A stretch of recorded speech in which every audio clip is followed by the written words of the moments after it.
আসসালামু আলাইকুম। প্রিয় দর্শক, আনন্দ মঞ্চের আলাপ চাইতে আপনাদের সকলকে আমন্ত্রণ। এবার ভয়ানক বিস্ফোরণে কেঁপে উঠল বাংলাদেশ। তবে এক্ষেত্রে যে ইনফ্রাস্ট্রাকচার ধ্বংস হয়েছে তার আড়ালে কি ধরনের কর্মকাণ্ড চলতো তা হয়তো সকলেই অনুমান করতে পারছেন। এবং মোহাম্মদ ইউনূস সরকার দিনের পর দিন এই ধরনের কর্মকাণ্ডকে ওপেনলি যেভাবে প্রশ্রয় দিয়েছেন, এই ঘটনা কিন্তু ভীষণ মাত্রায় এক্সপেক্টেড ছিল। এবার বাংলাদেশের বিখ্যাত এক মাদ্রাসা, যা ঢাকা থেকে দক্ষিণে অবস্থিত ছিল, তা বিস্ফোরণে সম্পূর্ণ লণ্ডভণ্ড হয়ে যেত। এবং ভাগ্য ভালো যে ওই মাদ্রাসায় ক্রিসমাসের ছুটি চলছিল। 26শে ডিসেম্বর যে সময় এই ঘটনা ঘটেছে, সে সময় মাদ্রাসায় মাত্র 4 জন উপস্থিত ছিলেন এবং তার মধ্যে নারী এবং শিশুরাও কিন্তু ছিল। ইসলাম ধর্মের শিক্ষার নামে যেভাবে মাদ্রাসাকে বিস্ফোরণ তৈরির কাজে ব্যবহার করা হয়েছে, তা কিন্তু নিঃসন্দেহে ভয়ঙ্কর। অন্তত বাংলাদেশের সাম্প্রতিক পরিস্থিতিতে তা কিন্তু নিঃসন্দেহে বিস্ফোরক এক পরিস্থিতি তৈরি করছে। প্রতি মুহূর্তে তা কিন্তু আমাদের সামনে আসছে। এই মাদ্রাসায় একটি স্কুল চলতো যার নাম কুরআন ইন্টারন্যাশনাল স্কুল বা মাদ্রাসা, এবং এই মাদ্রাসাকে কিন্তু ভাড়া নেওয়া হয়েছিল স্কুল তৈরি করার নাম করেই। বাড়ির মালিক স্পষ্ট জানাচ্ছেন যে মনে হয়েছিল হয়তো ছাত্রছাত্রীদের পড়াশোনার জন্য আমার এই ঘরটি ব্যবহার করা হচ্ছে, এবং ঘরের আড়ালে যে এই ধরনের বিস্ফোরক তৈরি করা হচ্ছে তা কিন্তু ঘুণাক্ষরেও টের পাওয়া যায়নি। এবং আপনারা সেই ছবি ভিডিও দেখছেন, সেখানে বলা হচ্ছে বিস্ফোরণের মাত্রা এতটাই বেশি ছিল যে পাশের বাড়ির একটি দেওয়ালও কিন্তু ধসে যায় এবং ভীষণ মাত্রায় ক্ষতিগ্রস্ত হয় পাশের একটি বাড়িও। জানি না, কোনো ভালো মনে করে আমি দিছি, ভালোই দেখছি। তারপরে আইসা আজকে দেখি যে আমার বাড়ি ঘরে পুরা একেবারে বাংলা চলে।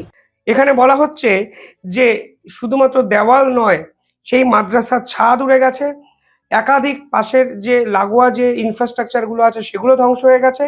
এবং সেখানকার স্থানীয় বাসিন্দারা পরিষ্কার বলছেন যে এই মাদ্রাসায় যে যে ধ্বংসস্তূপের মধ্যে থেকে যে জিনিসগুলো উদ্ধার হয়েছে, সেখানে একাধিক কেমিক্যাল পাওয়া গেছে এবং এই ব্যক্তি কোনো না কোনো জঙ্গি কার্যকলাপে যুক্ত, তা কিন্তু এখন সাধারণ মানুষও ওই এলাকার বুঝতে পারছেন। সাইডে গেলাম, ভিতরে ঢুকবার চেষ্টা করলাম, পরে পুলিশের বিপদ না করলো। পরে দেখলাম যে কেমিক্যাল জাতীয় দ্রব্যমূলক জিনিস আছে এবং কম্পিউটার হার্ড ডিস্ক সেগুলো সবই আসলো, এগুলো থানায় নিয়ে গেছে। প্লাস তুলা পাওয়া গেছে এবং ওখানে যে কিছু একটা টেস্ট করছিল এই জাতীয় কিছু পোড়া পাওয়া গেছে এবং কেমিক্যালের গন্ধ আছে। এখন আমরা হিসাব করি কিন্তু মাদ্রাসার আড়ালে গিয়ে এরা কোনো জঙ্গি তৎপরতা চালাইতেও কিনা আল্লাহ পাক জানে। আমার মনটা যে এটাই হবে, নাহলে এইভাবে ওয়াল বাস্ট হয়ে যাওয়া কথা না। পাশের একটা বিল্ডিং এর যে ওয়াল সেটাও পুরো বাস্ট হয়েছে। মোহাম্মদ ইউনূস দায়িত্ব নেওয়ার পর এই ধরনের কর্মকাণ্ডকে তিনি যেভাবে প্রমোট করেছেন, যেভাবে তার হাতের নাগাল থেকে আইন শৃঙ্খলার দায়িত্ব সম্পূর্ণভাবে চলে গেছে, যেখানে বাংলাদেশের সমাজ এবং বিভিন্ন ক্ষেত্রের কন্ট্রোল তিনি হারিয়ে ফেলেছেন, ফলে সেই ধরনের ঘটনা বাংলাদেশে যে হবে তা হয়তো অনেক আগেই আমি বারবার বলেছিলাম। আর আজকে দেখুন, আমার কথা একদম হুবহু মিলে গিয়ে প্রকাশ্য এক মাদ্রাসা, যেখানে ছাত্রছাত্রীরা পড়াশোনা করতে আসতেন, যেখানে প্রায় 100-র বেশি কচিকাচারা ইসলাম ধর্মের যে শিক্ষা, সেই শিক্ষায় শিক্ষায়িত হতেন, নিজেদেরকে করতেন, সেই একটি জায়গা কেমিক্যালে উড়ে গেল। সেই অঞ্চলের পুলিশ বলছে যে কেমিক্যাল পাওয়া গেছে, সেখানে হাইড্রোজেন পার অক্সাইড পাওয়া গেছে। এবার হাইড্রোজেন পার অক্সাইড ঘরের মধ্যে আমরা তো শো করে রেখে দিই না, এবং হাইড্রোজেন পার অক্সাইড থেকে যে ধরনের বিস্ফোরক তৈরি করা যায় তা কিন্তু বা তার রেশ কিন্তু কয়েক প্রজন্ম থেকে যেতে পারে, এবং শক্তিশালী কিছু বোম তৈরি এই মাদ্রাসায় হচ্ছিল। পুলিশ কিন্তু প্রায় স্যাঙ্গুইন হয়ে গেছে। হাইড্রোজেন পার অক্সাইডের যে ড্রামগুলো দেখছেন, এগুলো দাহ্য পদার্থ এবং অন্যান্য যেগুলো আছে এগুলো এখনো বোম ডিসপোজাল টিম আইডেন্টিফাই করতে পারছে না এগুলো আসলে কোন পদার্থ। এই যে ককটেল উদ্ধার, ককটেল সদৃশ্য আমাদের কয়েকটি ককটেল সদৃশ্য বস্তু উদ্ধার করা হয়েছে। ঠিক আছে, এগুলো মানে সাবধানতার সহিত নিষ্ক্রিয় করা হবে। এখন যেহেতু রাত হয়ে গেছে, তাদের কার্যক্রম আপাতত এগুলো নিষ্ক্রিয় থাকতে ইয়ে রাখা পাহারা দিয়ে হবে। এবং আরো উদ্ধার শেষে আমাদের ঊর্ধ্বতন স্যাররা মানে স্যারদের কাছে তখন রিপোর্ট করবে এবং ডিসপোজাল টিম। আরো ইন্টারেস্টিং ফ্যাক্ট হলো, সেই মাদ্রাসার একটি ঘরে একাধিক ককটেল বোমা পাওয়া গেছে। এবার দেখুন, আপনি পড়াশোনার নাম করে একটি গুদামঘর তৈরি করেছেন এবং সেই গুদামঘরে বোম তৈরি করছেন এবং ককটেল বোমা মজুত করছেন এবং সেই বোমা বাংলাদেশের সাম্প্রতিক সময় বিভিন্ন জায়গায় ব্যবহার করা হচ্ছে, তা সরকারের অনুমোদন ছাড়া কখনো কি হতে পারে? শেষ 1 বছরে বাংলাদেশের বিভিন্ন জায়গায় ককটেল বোমা ছোড়ার ঘটনা আমাদের সামনে এসছে। এমনকি ঠিক 2 দিন আগে ঢাকার একটি ব্যস্ত জায়গায়, বাজার এরিয়াতে ব্রিজের উপর থেকে একটি ককটেল বোমা ফেলে দিয়ে চলে যাওয়া হয়েছে। ফলে আজকে বাংলাদেশে খুল্লামখুল্লা যে ঘটনাগুলো ঘটছে, সেই ঘটনাগুলোর যদি রুট খোঁজেন, শিকড় খোঁজেন, দেখবেন আপনার শিকড়ের ধার বেয়ে এই মাদ্রাসাগুলোতে কোনো না কোনোভাবে পৌঁছে যাচ্ছেন। মৌলবাদ হলো সমাজের ক্যান্সার। মৌলবাদীরা কখনোই মুক্তমনাকে প্রশ্রয় দেয়নি। যে পৃথিবীতে যেখানে মৌলবাদের উৎপত্তি ঘটেছে, সেই পৃথিবীতেই বা সেই জায়গা থেকেই মুক্তমনা, স্বাধীনতা, স্বাধীনচেতা, স্বতন্ত্রতা, এই শব্দগুলো কিন্তু কালের নিয়মে হারিয়ে গেছে। বাংলাদেশে এখন যে যুগ চলছে, সেখানেও কিন্তু পরিষ্কার বোঝা যাচ্ছে এই ধরনের মুক্তমনা, এই ধরনের স্বাধীনচেতা মানসিকতার সম্পূর্ণভাবে শেষ করার পরিকল্পনা কিন্তু বিভিন্ন জায়গায় হচ্ছে। কালকে জেমসের কনসার্ট, প্রবাদ প্রতিম শিল্পী জেমস, তার কনসার্ট এই ধরনের মৌলবাদীরা কিন্তু ভেঙে চুরে চুরমার করে দিল। বিশ্বাস করুন, যে ভিডিও আমি দেখছিলাম, ভীষণ মাত্রায় কষ্ট হচ্ছিল, কারণ জেমসের ভক্ত আমি নিজেও। সেই জেমসের একটি কনসার্ট কালকে ফরিদপুরে ছিল এবং দেখুন, যে ঘটনাগুলো আমি বলছি তা কিন্তু গ্রাম্য এলাকায় ঘটেছে সেটা নয়। ঢাকায় যে মাদ্রাসা বিস্ফোরণে উড়ে গেছে, সেটি কিন্তু একদম ঢাকার কাছে দক্ষিণ অংশে, এবং কালকে জেমসের কনসার্টও কিন্তু ঢাকা থেকে 3-4 ঘন্টা দূরত্বে।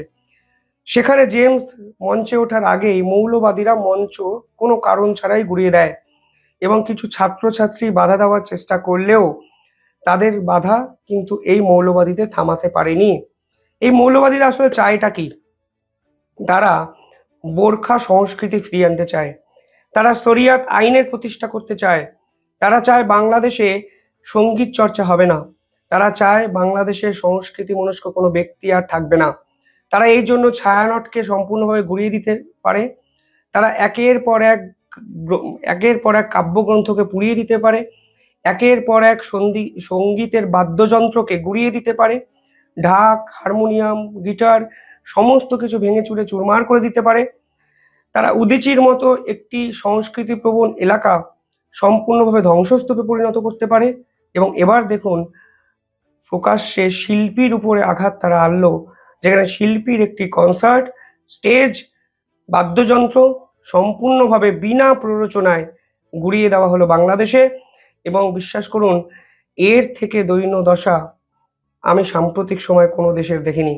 অনেকে আফগানিস্তানে তালিবান শাসন নিয়ে বিভিন্ন রকম ব্যঙ্গাত্মক কথাবার্তা বলেন, বিশ্লেষণমূলক কথাবার্তা বলেন, কিন্তু আজকে বাংলাদেশের যে সংস্কৃতি গোটা বিশ্বের সামনে উন্মোচন হচ্ছে, তা কি তালিবান শাসনের থেকে কোনো অংশে কম? তালিবানরা তো সময়ের সঙ্গে সঙ্গে বদলের চেষ্টা করছেন নিজেদেরকে, তারা মুক্ত মনাকে প্রশ্রয় দেওয়ার চেষ্টা করছেন, তারা ভারতের মতো প্রভাবশালী প্রগতিশালী দেশকে পাশে চাইছেন। আর উল্টে বাংলাদেশ অন্ধকারের অন্ধকূপে ক্রমশ একটু একটু করে হারিয়ে যাচ্ছেন।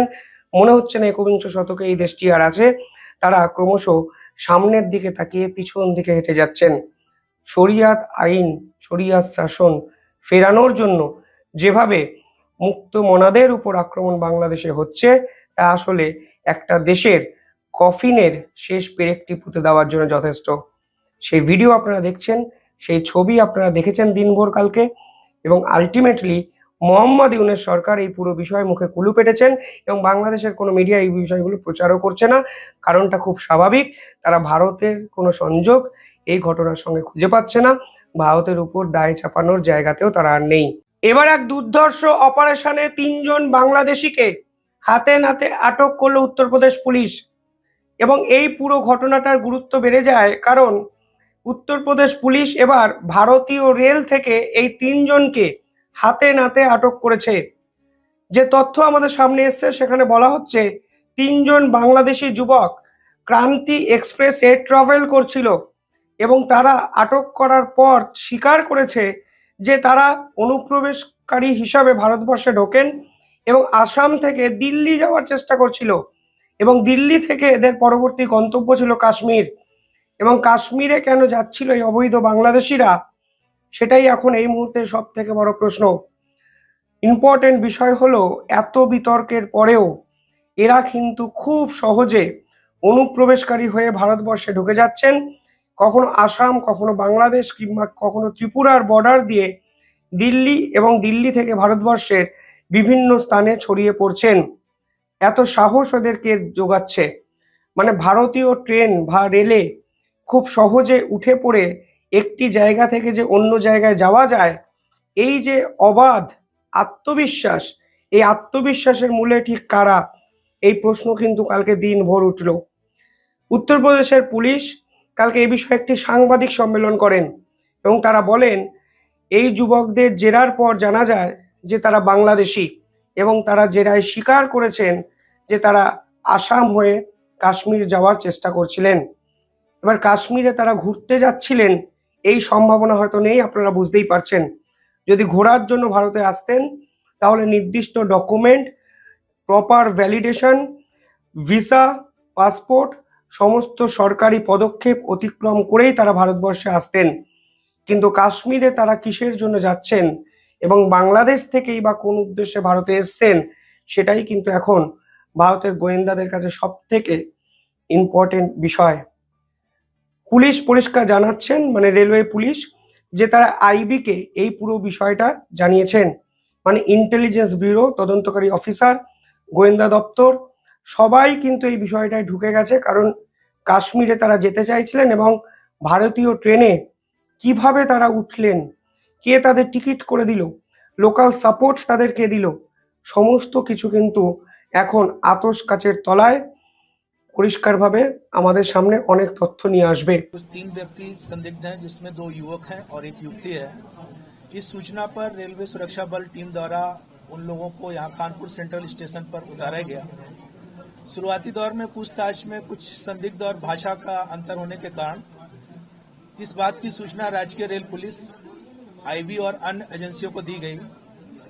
जिस एजेंसियों के द्वारा उनकी टीम यहां पर आई और प्रथम दृष्टया पूछताछ में ये पाए गए कि ये तीनों लोग बेसिकली म्यांमार बर्मा के निवासी हैं, जो 2017 में बांग्लादेश आए थे। फिर वहां से उसमें से एक व्यक्ति इंडिया में 2024 में आया था। उसने बताया कि वो इन दोनों लोगों को लेके जा रहे थे जम्मू के लिए। इस आधार पर इनको रोका गया। पूछताछ में विदेशी नागरिक होने का प्रथम दृष्टया पाए जाने पर इस बात का अभियोग राजकीय रेल पुलिस कानपुर सेंट्रल में पंजीकृत किया गया है, जिसकी विवेचना की जा रही है। পাশাপাশি এই বাংলাদেশিদেরও যে কোনো অবস্থায় রেয়াত করা হচ্ছে না, এই ঘটনা কিন্তু পরিষ্কার করে দিল। ভারত বাংলাদেশের রাজনৈতিক পরিস্থিতি অত্যন্ত সংঘাতপূর্ণ। এর মধ্যেও এই বাংলাদেশিরা ভারতে ঢোকার চেষ্টা করছেন। তারা ভারতের সেনা সদস্যদের দুর্বল ভাবতে হয়তো শুরু করেছেন। তখনই সেনা সদস্যরা গুলি চালান এবং বাংলাদেশের মোহাম্মদ ইউনূস সরকার সেটা নিয়ে রাজনীতি করেন। আন্তর্জাতিক স্তরে ভারতের বিএসএফ এর বিপক্ষে একগুচ্ছ অভিযোগ তারা করেন। অথচ দেখুন, দিনের পর দিন এই অবৈধ অনুপ্রবেশকারী থামাতে কার্যত ব্যর্থ হয়েছে বাংলাদেশের বর্ডার গার্ড অফ বাংলাদেশ এবং মোহাম্মদ ইউনূস সরকার। কিন্তু কালকে এই 3 বাংলাদেশিকে চলন্ত ট্রেন থেকে আটক করে ভারতের পুলিশ, স্পেশালি উত্তরপ্রদেশের পুলিশ, রেলওয়ে পুলিশ ফোর্স, তারা কিন্তু পরিষ্কার বুঝিয়ে দিয়েছে কোনো অবস্থাতেই সুরক্ষার সঙ্গে ছেলেখেলা ভারত সরকার করবে না এবং এই বাংলাদেশিদের যেখানে পাওয়া যাবে ঠিক সেখানেই এইভাবে আটক করা হবে। কারণ এরা শুধুমাত্র ভারতের সম্পদ ধ্বংস করার জন্য ভারতবর্ষে আসছেন তা নয়, ভারতের সুরক্ষার সঙ্গে বড়সড় খেলার পরিকল্পনা কিন্তু করছেন, তা কিন্তু পরিষ্কার হয়ে যাচ্ছে একাধিক ঘটনায়। পাশাপাশি বাংলাদেশ আছে বাংলাদেশেই। আজকে বাংলাদেশের হিন্দু নির্যাতন নিয়ে একটি সাংবাদিক সম্মেলন করা হলো ভারতবর্ষের পক্ষ থেকে। তার আগে আরো একটি ইম্পর্টেন্ট তথ্য আপনাদের দিয়ে দিই। মালদার হোটেলগুলো এবার সিদ্ধান্ত নিয়েছে যে তারা কোনো ধরনের বাংলাদেশিকে হোটেল আর দেবে না। কালকে শিলিগুড়ির হোটেল কর্তৃপক্ষরাও একজোট হয়ে সিদ্ধান্ত নিয়েছিলেন যে জাতীয় সুরক্ষার কথা মাথায় রেখে কোনো বাংলাদেশিকে ভ্যালিড ডকুমেন্ট থাকার পরও তারা আর কিন্তু হোটেল ভাড়া দেবে না। অত্যন্ত সাধুবাদযোগ্য একটি পদক্ষেপ। তারা ভারতবর্ষে আসেন চিকিৎসার জন্য, এত অবধি ঠিক ছিল। ভিসা দুদিনের জন্য বন্ধ করা হয়েছিল, তারপর মোহাম্মদ ইউনূস সরকারের বিপক্ষে যে আন্দোলন বাংলাদেশিরা করেছেন এবং যে প্রশ্ন বারবার তারা তুলেছেন যে চিকিৎসা করতে এবার কোথায় যাব, তারপর ভারতও কিন্তু পরিষ্কার বুঝিয়ে দিচ্ছে কোনো অবস্থাতেই আর কোনো দুর্বলতা এই বাংলাদেশিদের উপর দেখানো হবে না। সেনাবাহিনী সূত্র মারফত যে খবর সামনে এসেছে সেখানে বলা হচ্ছে মালদা, মুর্শিদাবাদ এবং কোচবিহার এই তিনটে জায়গায় স্পেশালি হাই অ্যালার্ট জারি করা হয়েছে সীমান্তে। এবং কোচবিহারের যে 549 কিলোমিটার জায়গা আছে সেখানে কিন্তু একাধিক drone, night vision technological oriented একাধিক অস্ত্র, উইপেন, ড্রোন সমস্ত কিছু মজুত করেছে বিএসএফ। অর্থাৎ এই রাজনৈতিক উত্তাপের সুযোগ নিয়ে কোনো রকম অশান্তকর ঘটনাকে ইনভাইট করতে ভারত চাইছে না। বিএসএফ তাই তৎপরতা দেখাচ্ছে সীমান্তে, এবং এই তৎপরতা বাংলাদেশের বিজেপির উদ্দেশ্য একটি বার্তা যে তোমরা যদি অনুপ্রবেশ থামাতে না পারো, আমরা কিন্তু আমাদের মতো করে অ্যাকশন নেব। যতই ডিপ্লোম্যাটিক স্তরে তোমরা পতাকা মিটিং করো, আমরা গুলি চালাবো, তোমাদের মানুষকে আটকাও তোমরাই। এরপর আজকে বাংলাদেশের হিন্দু নিধন হত্যাযজ্ঞ নিয়ে, হিন্দু নিধন যে প্রক্রিয়া চলছে তা নিয়ে একটি প্রেস কনফারেন্স করা হয় পররাষ্ট্র উপদেষ্টার মুখপাত্রের পক্ষ থেকে। ভারতের বিদেশ দপ্তর পরিষ্কার বলছেন এই অবস্থা কোনোভাবেই মেনে নেওয়া সম্ভব নয়। We are all aware of the recent developments in Bangladesh. We have been closely following them, and as far as law and order situation is concerned, I have been apprising you from time to time as to what our position has been or should be and is today. The unremitting hostility against minorities in Bangladesh, including Hindus, Christians and Buddhists, at the hands of extremists is a matter of grave concern. We condemn the recent gruesome killing of a Hindu youth in Mymensingh and expect that the perpetrators of the crime would be brought to justice. Over 2,900 incidents of violence against minorities, including cases of killings, arsons, land grab, have been documented by independent sources during the tenure of the interim government. These incidents cannot be brushed aside as mere media exaggerations or dismissed as political violence.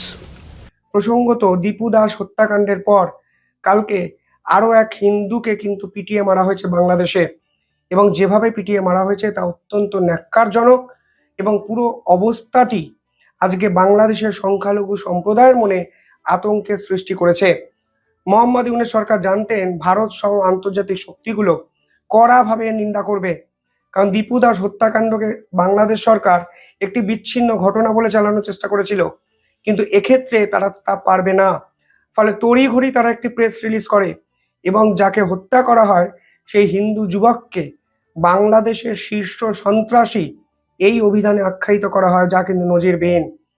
কোনো ব্যক্তি মারা গেছেন তার অবর্তমানে তাকে সন্ত্রাসী বলে দেওয়া একটা সরকার ঠিক কোন জায়গায় আছে তা কিন্তু পরিষ্কার করে দেয়। অ্যাকাউন্টেবিলিটি কার, যদি ধরেও নি সেই ব্যক্তি সন্ত্রাসী, তাহলেও মুক্ত মঞ্চে তাকে পিটিয়ে মারা যায়, এই নিদানই বা তাকে কে দিল? এবং এই নিদান কি সরকারের? পাশাপাশি তাকে বলা হয়েছে যে তিনি নাকি চাঁদাবাজি করতে গিয়ে সাধারণ মানুষের কাছে মার খেয়ে মারা গেছেন। এটা প্রথম কথা বিশ্বাসযোগ্য নয়। যদি চাঁদাবাজি করতেও তিনি যান, তাহলেও জনরোষের সামনে তাকে প্রাণ হারাতে হচ্ছে, এটা তো একটা সরকারের দৈন্য দশায় এস্টাবলিশ করে। আইন সরকার কোথায়? সেনাপ্রধান কোথায়? আইন উপদেষ্টা কোথায়? এই প্রশ্ন কিন্তু কালকে আন্তর্জাতিক স্তর ফের তুলতে শুরু করে দিয়েছে।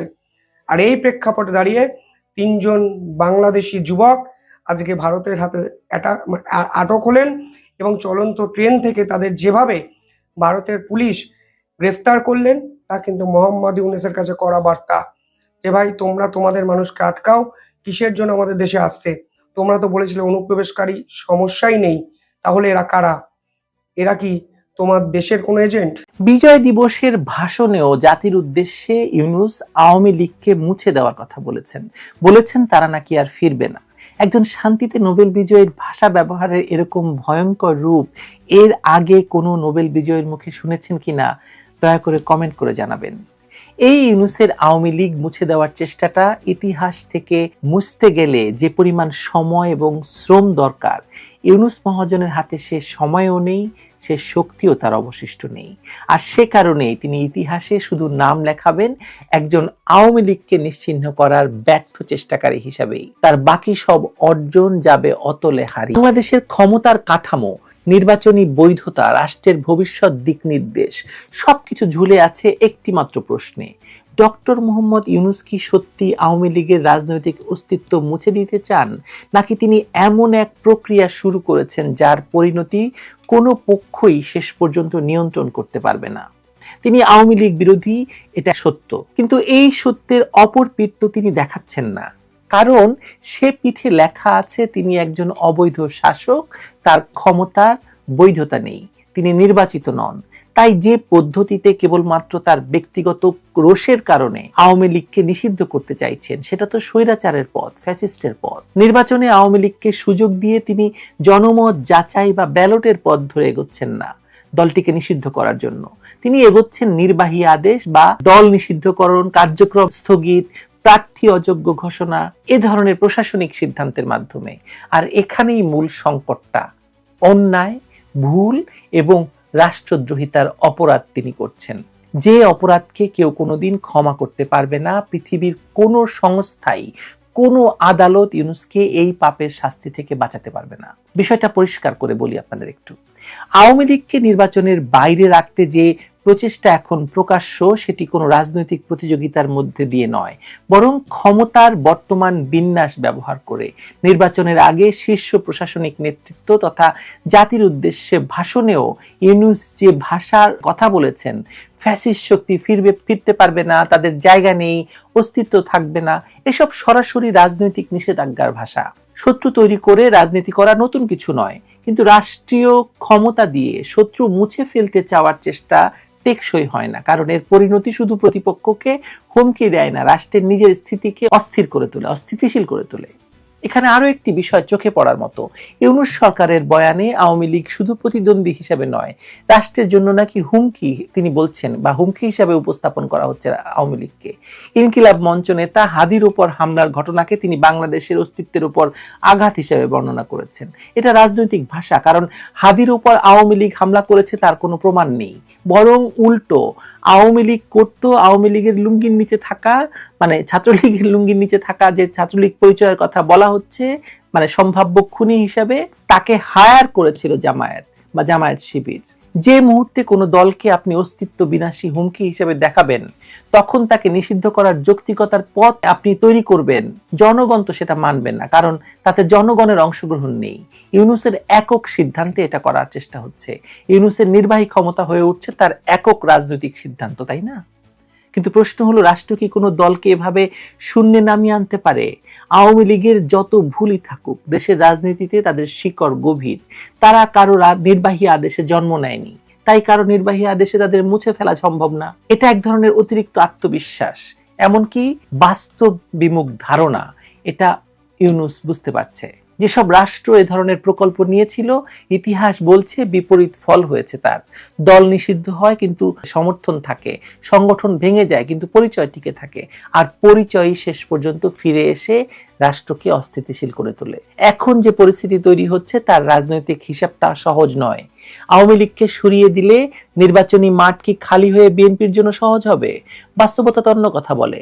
জামায়াত আগে থেকেই পুরো মাঠ বিশ্লেষণ করে ফেলেছে, কোথায় তারা প্রতিদ্বন্দ্বিতা করবে, কোথায় জিততে পারবে, কোথায় তারা বিএনপির প্রতিদ্বন্দ্বী হবে, সব তাদের হিসাব করা। বিএনপি স্বাভাবিক কারণে চাইছে প্রতিপক্ষ থাকুক। একতরফা নির্বাচনে যে প্রশ্ন উঠবে তা তারা জানে। তারা আরো জানে যে আওয়ামী লীগকে নিষিদ্ধ করা হলে তার ভোটাররা কার দিকে যাবে, তার কোনো নিশ্চয়তা বিএনপির হাতে নেই।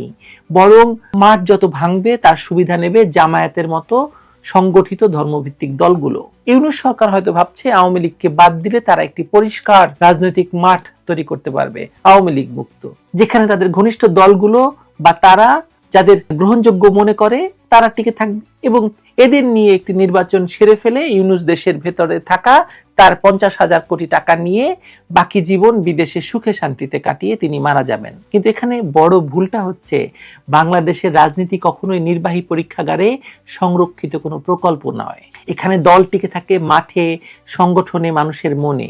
আওয়ামী লীগ রাষ্ট্রীয় মেশিন ব্যবহার করেও বিএনপিকে বিনষ্ট করতে পারেনি, জামায়াতকেও পারেনি। এখন ইউনূস সরকার যদি মনে করে সেই একই পথে হেঁটে আওয়ামী লীগের অস্তিত্ব মুছে দেবে, সেটি রাজনৈতিক বাস্তবতার সঙ্গে মিল না থাকা এক ধরনের গাঁজাখুরি কল্পনা। এর আসল ঝুঁকির জায়গাটা কি জানেন?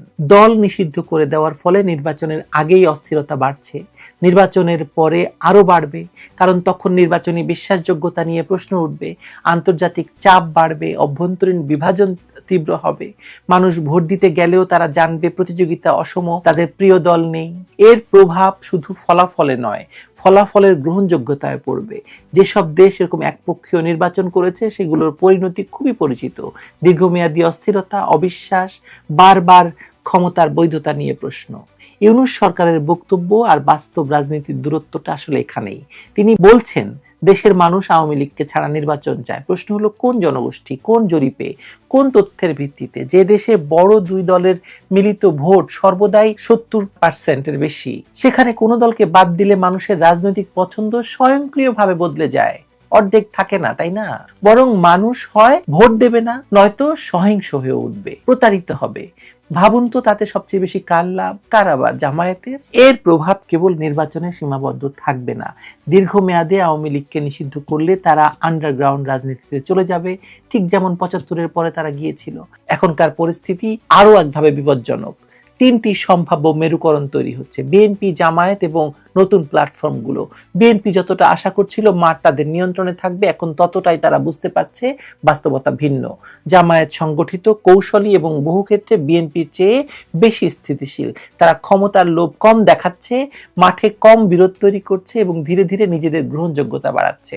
এর ফলে আওয়ামী লীগ নিষিদ্ধ হলে হয়তো তার কিছু ভোট জামায়াতের ঝুলিতে যেতে পারে। জামায়াত এই হিসেব আগে কষেছে নিশ্চয়ই। কিন্তু আমার কাছে সবচেয়ে বড় প্রশ্নটা হলো ইউনূস সরকার শত চেষ্টা করেও আওয়ামী লীগের নামটি মুছে দিতে পারবে কিনা। আমি দিব্য চোখে দেখতে পাচ্ছি উত্তরটা হচ্ছে না। কিন্তু পরের প্রশ্নটা হলো এই প্রচেষ্টায় রাজনৈতিক, সামাজিক এবং রাষ্ট্রের পরিণতি কি হবে? বাংলাদেশের রাজনীতি কখনো শূন্যতা সহ্য করবে না। এক দলকে সরালে অন্য কোনো ভয়ঙ্কর শক্তি তার জায়গা নেবে, আর সেই শক্তি কারা তা নির্বাহী আদেশ ঠিক করতে পারবে না। এখনকার সংকটের সবচেয়ে উদ্বেগজনক দিক হলো রাজনৈতিক প্রতিযোগিতা থেকে এক পক্ষকে সরিয়ে দেওয়া হলে যে নির্বাচনী প্রক্রিয়া পাওয়া যাবে তার উপর দেশের ভবিষ্যৎ দাঁড়াতে পারবে কিনা, রাষ্ট্রীয় স্থিতি কি তা বহন করতে পারবে কিনা। প্রতিপক্ষ মুছে দেওয়ার চেষ্টা শুরু হলে তা শেষ পর্যন্ত কোথায় গিয়ে দাঁড়াবে, এরকম অসংখ্য প্রশ্ন। ইউনূস সরকার মনে করছে তারা পরিবর্তন আনছে, কিন্তু যা ঘটছে তা হলো ক্ষমতার পুনর্বিন্যাস, তার সঙ্গে অনিশ্চয়তা, বিভাজন, ভবিষ্যৎ সংঘাতের বীজ। আওয়ামী লীগকে বাদ দেওয়ার চেষ্টা হয়তো সাময়িকভাবে সফল মনে হতে পারে, কিন্তু দীর্ঘমেয়াদের প্রতিক্রিয়া আসবেই, কারণ রাজনীতির প্রকৃতি হলো ফিরে আসা। যদি জনসমর্থন থাকে, যে দলকে চাপা দেওয়া হয় সে দল ফিরে আসে, আর যদি জনসমর্থন না থাকে তবে তাকে নির্বাহী নিষেধাজ্ঞার দরকারও হয় না। ব্যালট নিজেই সিদ্ধান্ত দেয় যদি ব্যালটে সুযোগ দেওয়া হয়। এখন খেলা হচ্ছে নির্বাহী বল প্রয়োগে, কিন্তু ব্যালটের বিচার এভাবে এড়িয়ে গেলে রাজনৈতিক বাস্তবতা অগোচর থাকে না। আসলে আজ যে দল নিষিদ্ধ হচ্ছে কাল তাকে ফিরিয়ে আনা ছাড়া হয়তো কোনো পথই খোলা থাকবে না, আর ফিরিয়ে আনতে হলে জনগণের উপরই ভর করতে হবে। প্রশ্ন দিয়েই শেষ করি তাহলে, ইউনূস কি আওয়ামী লীগের নাম সত্যি মুছে দিতে পারবেন, নাকি তিনি এমন এক পথে হাঁটছেন যার পরিণতি তিনি নিজেও অনুমান করতে পারছেন না? বাংলাদেশের রাজনৈতিক ইতিহাস বলে কোনো দলকে দমন করে স্থায়ী বিজয় পাওয়া যায় না। রাষ্ট্র কখনোই দীর্ঘমেয়াদে একপক্ষীয় রাজনীতি সহ্য করে না। যে দলই হোক, তাদের ভবিষ্যৎ এবং শেষ পর্যন্ত তা নির্ধারণ করে জনগণ, কোনো নির্বাহী আদেশ নয়। ইউনূস ব্যর্থ হয়েছেন রাষ্ট্র পরিচালনায় এবং তিনি সবচাইতে বড় ব্যর্থ হবেন আওয়ামী লীগকে নিষিদ্ধকরণে বা আওয়ামী লীগকে বাদ দিয়ে নির্বাচন করার ফলে। আপনি দেখে নিন, এই সত্য বদলাবে না।